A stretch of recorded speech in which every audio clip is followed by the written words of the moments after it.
How to play 5v5 mode on Honor of Kings. In this video, I'm going to show you how you can select this mode.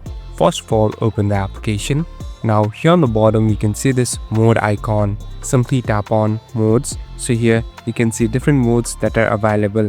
Now you must be in this classic section. Here there are different modes that are available.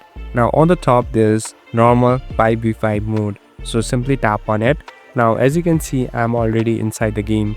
Here you must simply tap on find match, and here all the online players according to the level will be paired up and you'll be able to play 5v5 with other players. So as you can see, the match has started now. Now you can easily start the game and easily select a hero and start playing the game.